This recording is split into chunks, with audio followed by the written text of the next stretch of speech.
Hello, everyone, and welcome back to another episode of the Centre for Healing podcast. Ryan Hassan here, joined by Rosemary Gattuso. Am I pronouncing that correctly, Rosemary?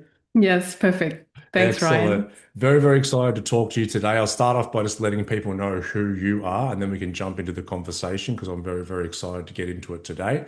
So, for those who don't know Rosemary, she's been in the alternate dispute resolution for over 15 years, specialising in family mediation and restorative justice practice. With advanced training in mediation from Harvard, she supports families through separation with respectful, child-focused approach. She's on various restorative justice panels for Commonwealth agencies, including the Defence Force Ombudsman, the National Redress Scheme, and the Territories Stolen Generation Scheme. As a facilitator, she leads workshops for school communities, businesses, mediators, and mental health practitioners, promoting strengths-based practices. Her interest in continued professional development in the area of childhood development, trauma, and neuroscience have added another layer of meaning to the way in which she works and has placed her in a unique position to observe, learn, reflect, and share. As a chronic overthinker, I'll put my hand up too for that. Rosemary Mhm. experienced firsthand the transformative impact of rewriting overthinking into strengths, reflection, and is committed to sharing this with the world. And committed so much that Rosemary has written a book. The book title is It's Not You, It's Me, A Chronic Overthinker's Guide to Self-Reflection, which, if you're tuning in on the video, you'll see in the background there. Great name and great cover of the book. I thought I'd start off as I was reading your bio, that word mediation. Every time I see it, my brain, just because of the space I've been in for the last decade, sees meditation. And then Yeah. I always, every time I see it, I imagine like family mediation and everyone just sitting there meditating, which I'm sure is pretty much the exact opposite of what's actually going on. Am I right there? Yes. Yeah. And it's quite a common um, spelling mistake, actually, even with the auto spell check on the computer. So many times I'd get it wrong. I'd write meditate instead of mediate, or the other way around. I mean, it's Yeah. funny, but it's it's Yeah, not yeah, yeah. always accurate. But meditation does help prepare for mediation. I'll add that. Oh, for sure, for sure. And like, what's been your experience before we get into overthinking and the book and everything? I'd love to hear some of your experiences of themes and things that you've seen in mediation, because a lot of the people that come into our courses, a lot of clients that I've had over the years have sort of been going through that process or have been through it. And it can be a really rough one on all parties. But I Mm. love how in your bio there it said child focused, which I think is the most important thing. Yeah, and when there are children, then they are the focus, but then it also places the onus on the parents to then be able to put aside their grief and their loss and their processing of the relationship breakdown and all the changes that come with that, to then, focus on the children and be able to shield them from any, conflict or potential harm. In that process. So it's a huge ask. And that's why it's really important that anyone going through a separation process with or without children, but has the links in with the people and the services and the organization or even the practices that help support them. And at the same time, that might also look like putting up boundaries with people, places, organizations, anything external that might add to, um, add fire to the fuel in terms of the conflict, because you're going through separation, your family and friends want to support you, and they'll tell you how, they support you and that your ex is this and that, and he shouldn't be doing that or she shouldn't do that. And it just aggravates the situation. So when I say putting boundaries, it might be limiting how much you tell to who, because your fan club are going to support you, but they might not help you through the process. But maybe a therapist or a consultant or a coach or anyone, doesn't have to be a professional, someone who's going to be less judgmental and more just be there for you. Yeah, yeah, you're making me think. It's like we ideally to focus on the kids if there's kids involved.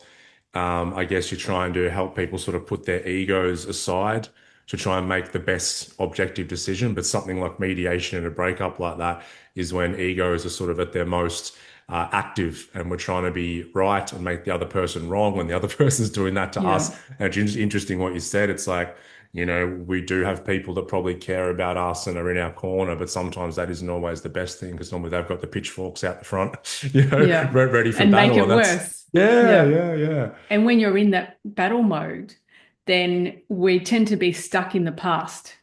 And my clients come to mediation to make arrangements for the future.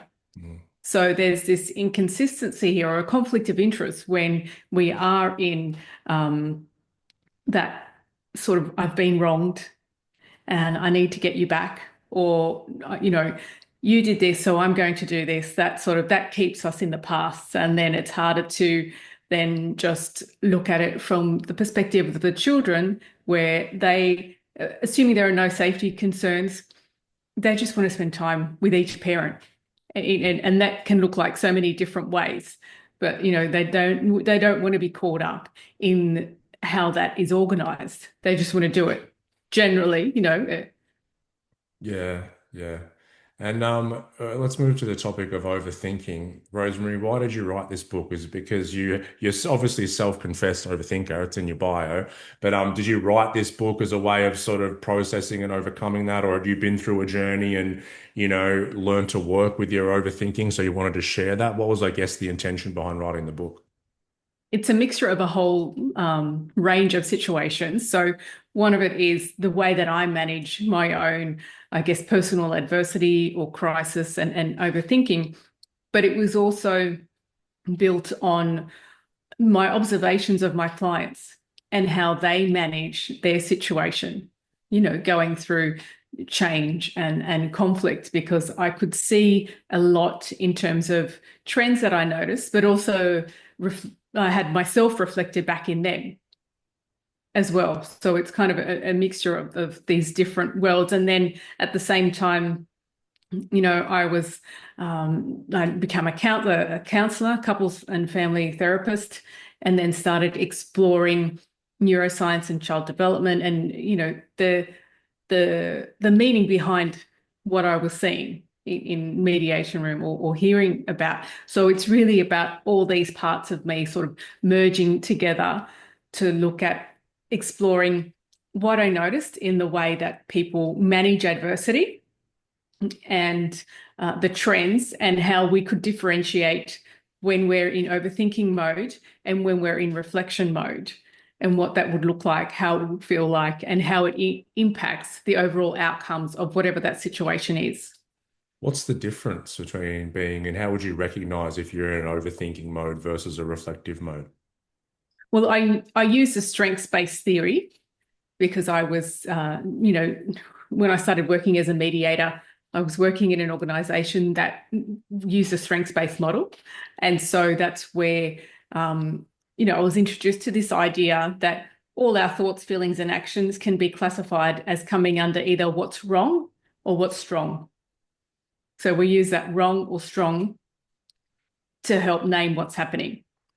And so when we're in overthinking mode, it's an analysis of a situation that focuses on what's wrong. Yeah. Whereas when we're in reflective mode, it's an analysis of a situation that focuses on what's strong. And that even when there's something that we could say, I made a mistake, or I did the wrong thing, or someone did the wrong thing to me, then it's about, when we're looking at what's strong in that, then it's about what we have learned from that. So rather than beat ourselves up or be angry, I mean, we can still be angry, but it doesn't keep us there for that long, because then we can see that, maybe there's a blessing in disguise there. Yeah. I was just imagining, like, when you're normally in that overthinking mode and the mind's like, and this and this and this and this, it's generally not going, I'm grateful for this and this is wonderful and I love this. Yeah. It's always, like you Yeah. said, it's not what's strong, it's what's wrong. It's trying to find the negative. And I think as human beings, our brain's wired to have a negative bias, because I think that Yeah. has, as a species, aided us in our survival and proliferation as a race, as human beings. So whilst I think it's great for our survival, it's not so much great for our overall well-being and our happiness and our Yeah. thriving. So a lot of the time, and a lot of what we teach is like, how do we recognize first that we're in this survival state of mind, the vast majority of the time. And then how do we start to come out of that, which we call like coming out of protection mode into connection mode. And oftentimes Mm. that just really takes, oftentimes a guide and somebody to help, but also some real agency and personal ownership that, hey, if I want to turn this ship around, I'm the one who's got to steer it, because if you don't pay attention to it, it will tend to go to what's wrong. Yeah, I love that protection and connection. And it is more empowering because we move from becoming the victim to becoming the survivor Yeah, and for sure. owning, yeah, steering our journey, which Yeah. is very hard when there has been quite significant trauma. Yeah, and I mean our jam, like we teach a lot of trauma, and I've been working with trauma for a decade, and we normally will to some degree have to go back and work through and process the times when this individual was a victim. Mm, Something did or didn't happen to them that should or shouldn't have. And so, yeah. that left a wound, a scar, an emotional scar, an imprint, and it affects the way they act today. And so, we can go back and process and address that. But then a lot of the work that we have to do is help the client not stay there, because we see so often we may have been a victim in circumstance, but then we develop a bit of a victim identity, which all of a sudden means that, I feel like a victim in every circumstance. We want to really help people. That's really, I guess, moving from what's wrong to what's strong, Mm. from that mindset. Is that something that you've seen, especially in mediation, that kind of, we call it like a victim perpetrator kind of dynamic playing out? Yeah. And I mean, again, assuming that there are no obvious safety concerns or needs to report, it's, I guess, part of the stages of grief and loss. If we look at, that model to getting to acceptance, and there's no right or wrong answer. And I guess what I say in terms of the difference between going through the stages of grief and loss, which end with acceptance, and this where there is an impact on an individual's quality of life, where the what's wrong mode takes over and is the constant. There's the constant, I can't do this because of X, Y, Z. It's because of what happened at this point. There's a lot of judgment of self, judgment of others, criticism. The difference I see between the grief and loss and I guess what trauma can do is that it keeps an individual there. Grief and Mm. loss process, you eventually get to acceptance. That's part of that idea and that theory. But when there's trauma, it might, and in terms of what I'm proposing and using a strengths-based approach, it might feel like, 2 steps forward, 10 steps back, and then that's where it's, whether or not I'm a mediator or a facilitator or counselor, whatever role I'm in, it's about being guided by whoever's in front of me. And not only whoever's in front of me, but matching the pace of the slowest person in the room, when there's more than one. And I guess that's part of being trauma informed, just acknowledging that, really awful things have happened to people, and it's really impacted their sense of self. And when I talk about trauma, I see it as any event or series of events, whatever it is, that has impacted that individual's quality of life, and that's seen through their ability to believe in themselves. That's a And so it's about building up their ability to believe in themselves. I love that. Yeah, I have very similar views, and it's interesting what you talk about with the grief. And what I've seen is, yeah, people with trauma often, they may be grieving something in their life today, be it, we'll use a relationship, as the example. Mm. And I've seen them, those steps of grief, there's denial and there's often anger and blame. And I've seen a lot of people with trauma get stuck at that anger and blame place, sometimes forever, you know, Yeah. because it's too hard for them to go beyond that and feel the hurt and the sadness and the loss, oftentimes because their trauma has involved um, the grieving of something very early on. a betrayal of trust by caregivers, the disconnect Mm, from, mum or dad and that kind of thing. So grief is deemed extraordinarily unsafe to go there. It's a really, tender spot. And so, yeah, I've really seen people, I haven't thought about it in this way until you've brought it up, but sort of in the grief process, stop at anger and blame and go, no, they're wrong, blame them, let's move on and I'll hold on to this resentment, not consciously, they don't want to, but mm, like then they hold on to it. And the issue is, I think, when people are stuck in a blame, anger, and resentment, that that's going to manifest as some sort of negative symptom over time. mm. Whether it's feelings of depression, anxiety, needing to have a drink all the time, physical manifestations, autoimmune disease, back pain, all of that. I've seen it all. But yeah, oftentimes there's this people sort of stuck in that loop of having to make the other person wrong, and blame. Yeah. And the way that I like to visualize it is as, we can get to a point in our life where we have our experience leads us to a fork in the road. The left will take us down the path of what's wrong. The right will take us to the path of what's strong. And whichever path we take, we are going to continually receive evidence to support that narrative.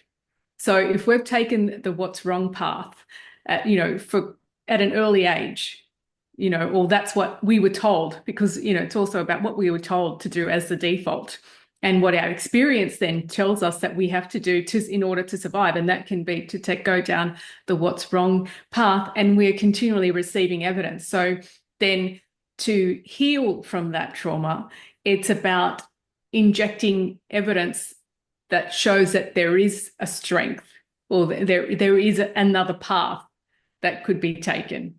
That's awesome. I reckon everyone should like print off, one of those images just from Google Images of the fork in the road and put what's wrong and what's strong and like put it on their bedroom wall or something, as a reminder. Because you're so right. It's like if we wake up in the morning and our automatic bias or filter is, oh, there's always something wrong with the world, then it's so easy to find it. Like turn on social media, turn on the news, it's so Yeah. easy to find Yeah. confirmation for that bias. But I think we're oftentimes blind to the fact that there's so much to be grateful for. There's so much love in the world. There's so much kindness. We just sort of have our blinkers on, don't we? And we tend to Mm. block it out and not see it, which is kind of sad. Yes. And that's where I encourage everyone to find any sort of habit or, I even call it interactions that we have with ourselves that show us our strengths, Do you have a and practice that for could, this? well, I do. I do. I guess gratitude is a good one, but one of the things that I really like and enjoy is making a to-do list. I know it sounds a little bit nerdy, and it sort of came to me because I was thinking about this to-do list and why I love it so much. And it wasn't about the list itself, but how it made me feel about myself. I had a sense of achievement. I was proud, you know, and it kept me organized as well. There were so many benefits. And then I put that under, that's an interaction that I'm having with myself that shows me my strengths. It gives me evidence of my strengths. So then, I say to everyone, find your practice, habit, activity that shows you your strengths. I Because love so that. often we have interactions with others that focus on what's wrong, For and sure. it really depends on our own internal network and how much we believe in ourselves at that moment that determines how heavy or how much we take on the comments of others that show us what's wrong with us or how we need to change, or how we're not good enough. Yeah, yeah. I'm a big to-do list guy as well. I'm massive. I've got my brain can go in like 20 different directions. So as soon as I make myself the list, just having the list makes me like, I think the structure just gives me some sort of sense of I know what I'm doing and in what order. And then there's that Yep. little bit of dopamine as soon as you cross one off and then cross the next one. It's that Yeah. really nice feeling. Yeah, it is. And that's an interaction you're having with yourself that focuses on what's strong in your strengths. Yeah, and like how many interactions are we having with ourselves on a moment to moment basis? Like it's pretty constant, isn't it? It's Yeah. even like I'm imagining like someone getting ready in the morning and just looking at themselves in the mirror while they're brushing their teeth. And it's like, you can probably, because you can't change anything you're not aware of, right? And I'm hoping people that Mm. listen to this will all of a sudden start to become aware of how much they're going down the what's wrong path as opposed to the what's strong path. And, might be Yeah. looking in the mirror, brushing your teeth, and we're automatically like, oh God, my hair looks shit today. Or, I wish I Mm. wish this was different or that was different or I need a new haircut. And, even little interactions like that, I think we can start to bring ourselves along to the what's strong side. Yeah. Because when we're in what's wrong mode, there's a lot of self-judgment and self-criticism. And when we're in that mode, then there's less room for understanding and respect.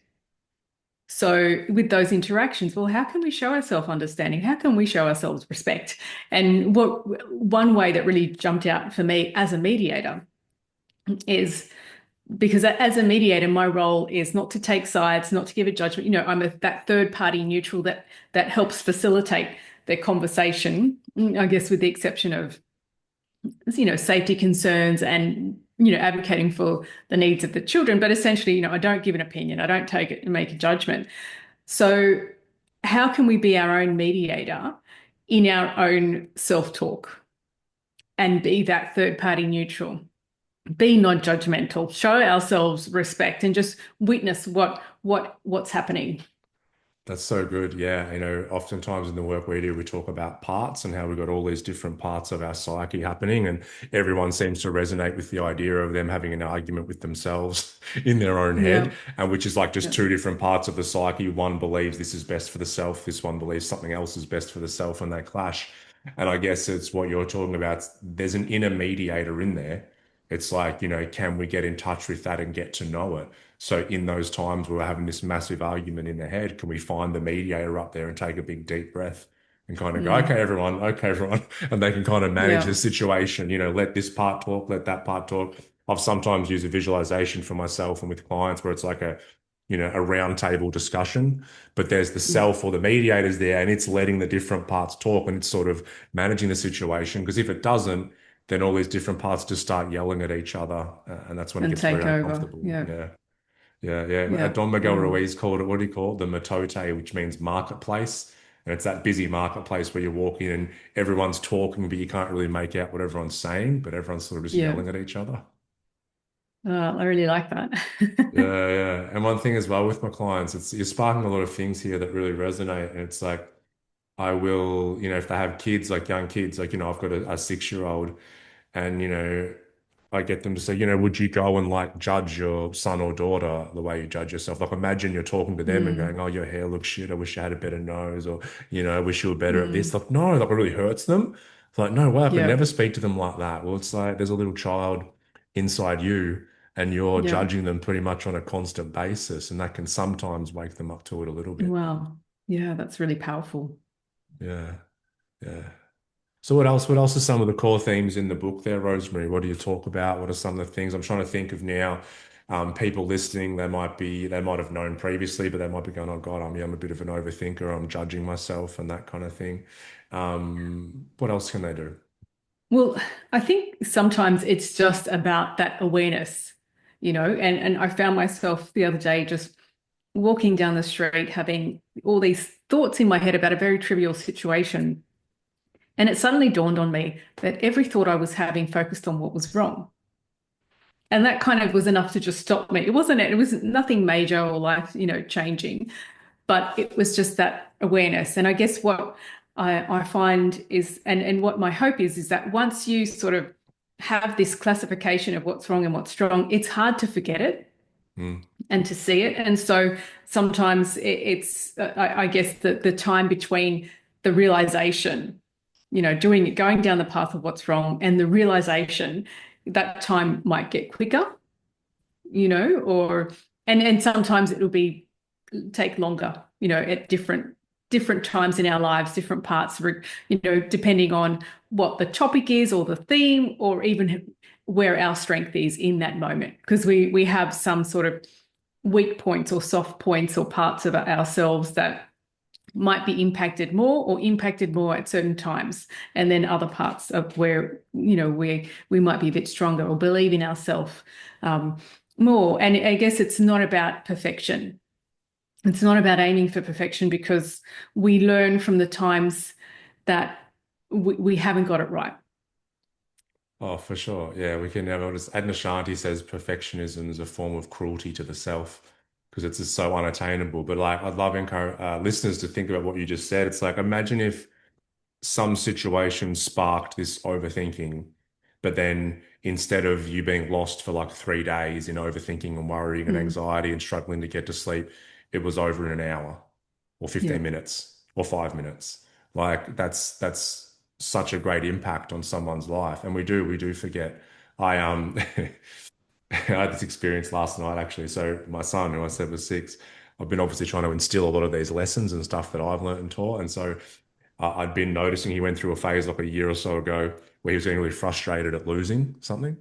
Hmm. And so I was trying to instill exactly what we're talking about here. I'm like, every time let's say we lose at something, then we get to learn. And that's awesome because we get to find out something about ourselves or whatever game we're playing or that kind of thing. And sometimes you don't know. I'm like, is this getting through to him? He doesn't seem to pick it up and whatnot. And we were playing a video game last night and we were on the same team and we lost. And I was like, oh, damn it. And I was getting all frustrated. And he looked at me and put his hand on my shoulder and went, Dad, it's okay. We get to learn something. And I'm like, Oh, I'm too like, oh, funny. my little teacher. But also it's like, oh, it does sort of seep in there. So I think ideally we learn these things at a young age, but most of us didn't. Yeah. We didn't, our parents didn't have the knowledge. They didn't get this beautiful book when they had a kid of how to raise a healthy, emotionally stable human being. And so we grow up and we have these different quirks, overthinking, struggling to regulate ourselves emotionally and all that. And it's a process of kind of learning or unlearning, a lot of what, Yeah. because so many people like overthinking. I see it in, obviously I'm dealing with people who are coming for help. They need help with something, but I reckon 90%, maybe more of people I see are struggling with overthinking. And I think part of that could be, their experience or just overthinking in general. It doesn't have to be your clients or whatever. It's just a result or a reflection of that individual's experience that has taught them to think of, worst case scenario or think of every possible outcome before making a decision or before moving forward. The other part of that, and so that could be, environment and experience led, but then there's also the biological part where there are, I think it's about 25% of the population who are highly sensitive, and so they will feel their external sort of surroundings more intensely than the average person, just because of their biological makeup. And that could then lead them to be overthinking because they're so in tune with, other people around them. They've got super high, EQ, which I see a lot with the children of my clients who are going through separation. They might have 2 or 3 children, and one of them has a very different experience of the separation and maybe needs more support, more encouragement, more reassurance that things are going to be okay. And when we dive a bit deeper, they start to describe a child who is highly sensitive, and it's not in a negative way or to be because sometimes people say, oh, you're too sensitive, Hmm. and it's almost like an insult. But because if you are sensitive, then you know there are lots of advantages. There's also those disadvantages as well, but also lots of advantages and things that someone who's highly sensitive might be better at because they are seeing a much bigger snapshot of the situation than maybe an average person. Yeah, for sure, for sure. And I encourage anyone listening to check out, is it Dr. Elaine Aaron, I think, the highly sensitive Yes. person. Yeah, Yeah. yeah, it's great. It's a topic that we bring up a lot with like our practitioners because it seems, yes, oftentimes people find out they have this more sensitive sort of nervous system and experience of the world, and they're like, Mm. oh man, this sucks. Like I don't want to feel so much. But when they can really work with it, and I think this is the same with our, overthinking. It's like it's having a Yeah. different relationship with that, part of ourselves, because overthinking wants to keep us safe. It's like, oh, if I prepare for all scenarios and think about this endlessly, then that'll help Ryan be safe. So if we can Yeah. have compassion for that instead of wanting to swat it away and make it shut up, then I think we're going to be in a better place. But a lot of highly sensitive people, yeah, I mean, they end up, we see a lot of them in the practitioner and therapist space because they can pick up on people's emotions and everything so Yeah. easily. Oftentimes the arts as well, whether it's like painting, comedy, all of music is a massive one. It's like Mm. because they can pick up on so much that maybe the rest of the population can't, they're able to convey these really deep, experiences of kind of relating what the world is like to a lot of people. So it definitely has its strengths too. And Yes. I've And seen it's it's, about you go. it's really about how we view that sensitivity, if we are sensitive, or even the way that we view others who are sensitive. Sorry, um, yeah, and see it more as a good quality. And sometimes it's something that might make us. It might impact our quality of life and our living because it can take over. But if you're highly sensitive and a big overthinker, well, remember I said that overthinking is an analysis of a situation that focuses on what's wrong. But reflection is also an analysis of a situation. It just has a different focus. So if you can do one, you can do the other. Oh, I love that. I love that. It's just our choice, at the end of the day. But we have the ability there to just switch our Yeah. focus. I love And I that. mean, there's lots of layers that contribute to which way we go. If we go to what's wrong as a default or what's strong. So that's where it's about, unpacking that in a non-judgmental way, and also almost looking at it as in the same way that we look at addiction. When there is a substance, addiction, it's just commonly accepted that there are, rehab facilities that you go to. It's a process. Not everyone gets, finishes, or not everyone is successful, or they're not successful the first time round. So, but with overthinking and mental health, I think it's the same. It is an addiction. Mm. We have an addiction to this way of thinking. And so if we see it that way, then we have a different approach where it's about practicing and unlearning and being non-judgmental. Yeah, I couldn't agree more. I always say that my history is one of drug addiction, and I'm like the last addiction I'm trying to give up is this thing. Is the mind Mm, and all the thinking. yeah, It definitely, having experienced addiction a lot to external substances, it really getting in tune with it, it does feel like an addiction. But like an addiction to a substance as well is us trying to solve a problem. It's us trying to feel okay and us trying to feel safe or more like ourselves or numb out all this negativity in our body and our feelings and all that. And the mind is just the same. So I think if we can view it mm. through that lens, we can have some compassion for that part. And That's right. Yeah, because it is about the safety. The nervous system is, leading us to the path that feels more safe. And yes. sometimes the path is actually unsafe, but that's where it's leading us. Yeah, yeah, for sure. Yeah. Keith Richards had a good saying. It was the contortions we'll go to just not to be ourselves for a few hours. And by Yeah, selves, he means like the dysregulated self that many of us have become and will take this really risky behavior and do all this really, sketchy stuff just to feel safe for like a few minutes.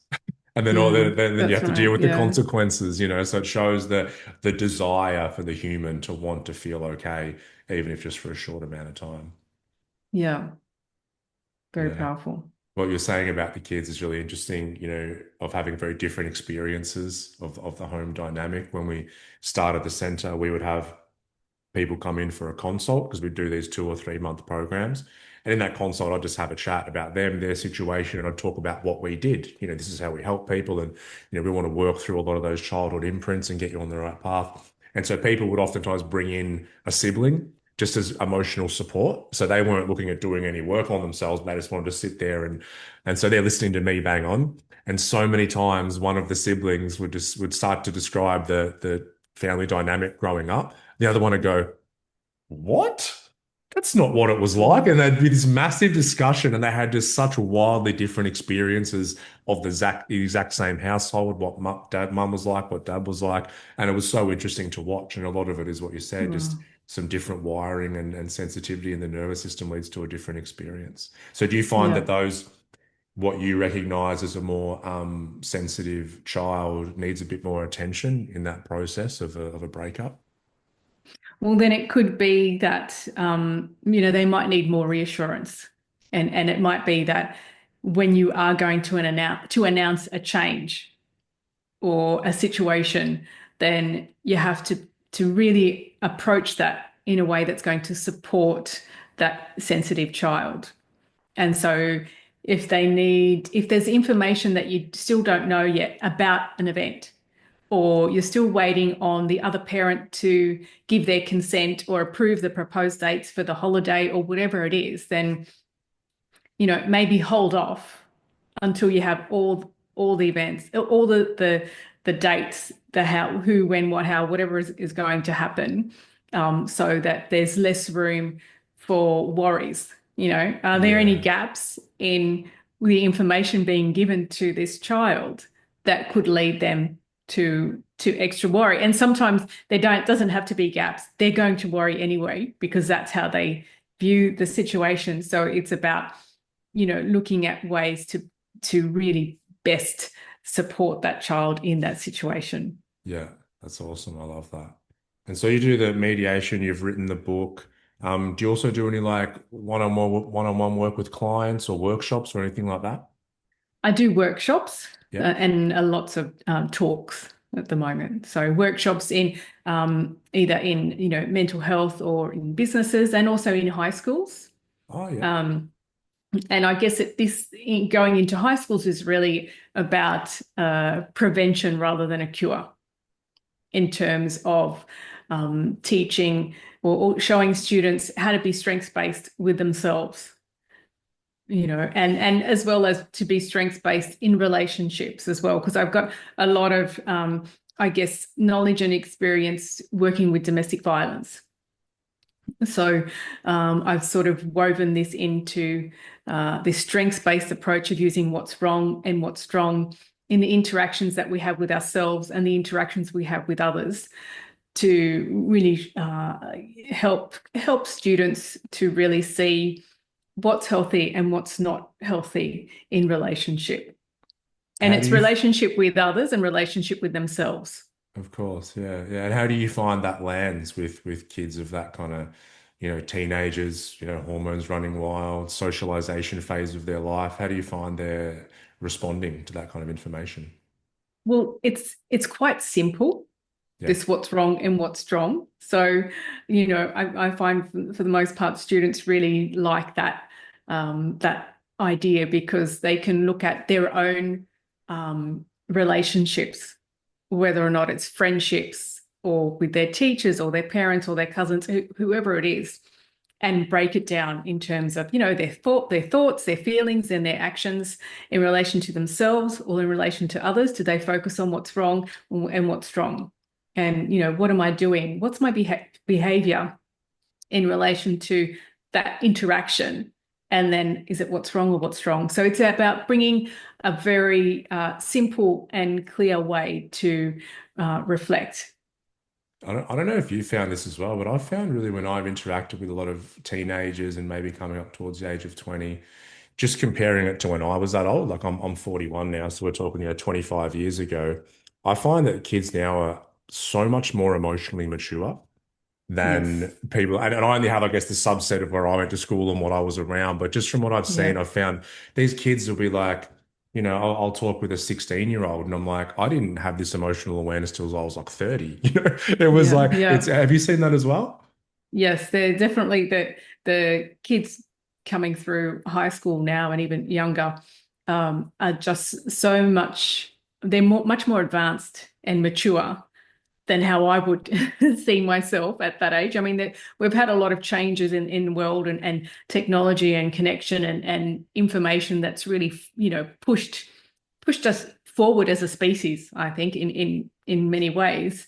And so I guess that's why then I'm quite open to sharing and this strengths-based way of living, which is also trauma informed with students, because I feel that they are ready Yeah. to take it on. And then, they're the leaders of our future Australia. So if we can start planting the seeds now, for them to bring this sort of trauma-informed living in all aspects of their life.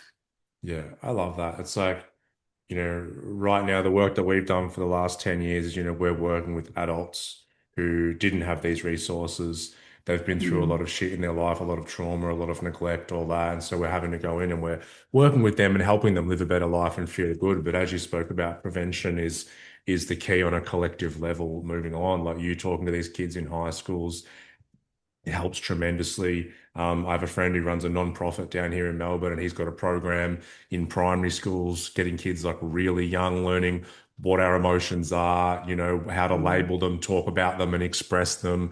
And it's so good, I think, because, like you said, we've bred a generation now that has been very innovative in terms of technology and all of these things that we Mm. do, but aren't particularly emotionally intelligent. So I think Yeah. now we're in the process, and there's a fair bit of like turning around the Titanic, but there's a bit of a balancing out coming, I think, in the next Yeah. 10, 15, 20 years.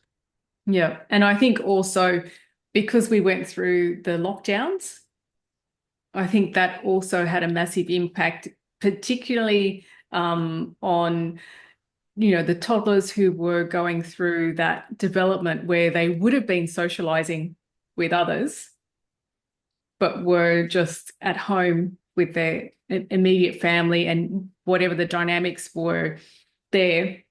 Because I guess I've seen the way that our ability to believe in ourselves impacts the way that we interact with others. And it was really based on these observations of toddlers who then came out of lockdown and went into school, and there seemed to be such a higher rate of some kind of anxiety Mm, with this cohort. But it really showed me the importance of the quality of the interactions that we have with others and with ourselves. But these sort of group of kids, they didn't have many interactions at all with others mm, during that time.